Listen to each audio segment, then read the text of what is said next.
Thank you so much to the host partners. Thank you so much to Visit Rwanda. Rwanda Cycling Federation Frequency and the government of Rwanda. We thank you so much. Thank you so much to main partners, Total Energy, Marseille, and Mayouche.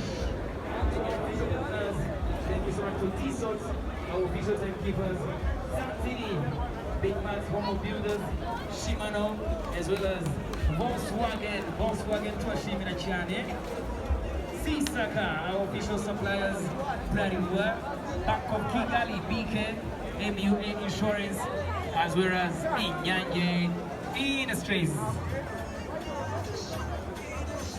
Very, very important. No event like this without good partners. UCI is privileged with this lineup of partners.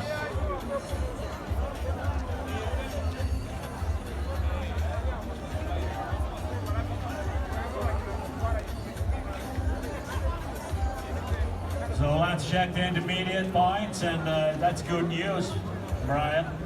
No one comes even close to Shaq. So means they probably would have a good time on the hot seat.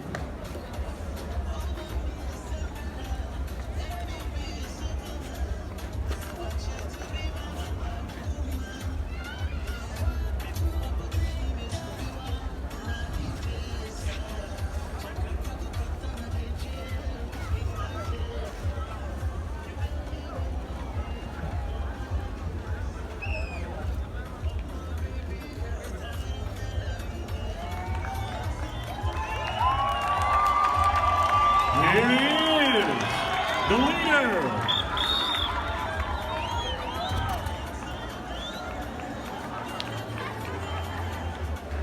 And MC Brian is already on his way to the podium to interview the leader.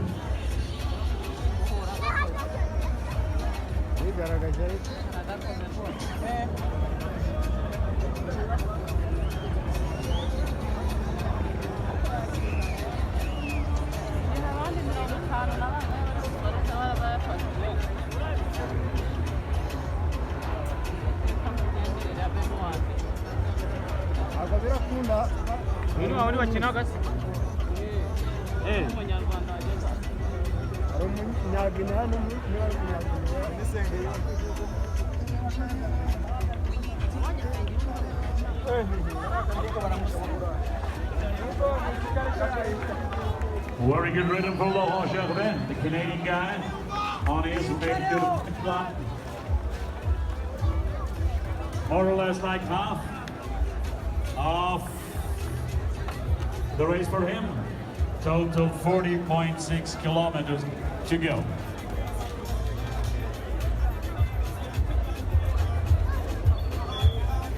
And this picture from Lake Kivu, they go around the world. More than 130 countries are live with us here at the 2025 UCI Road World Championships in Kigali.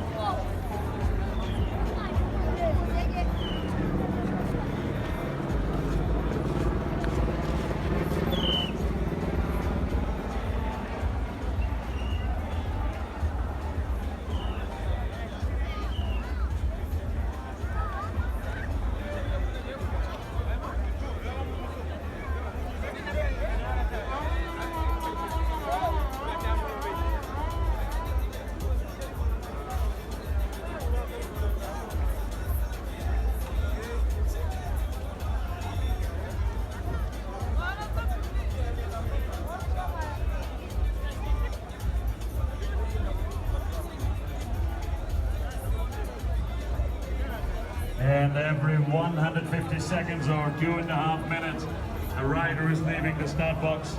Now is it number 30, Red Walters from Grenada. 3 times and reigning champion in Grenada.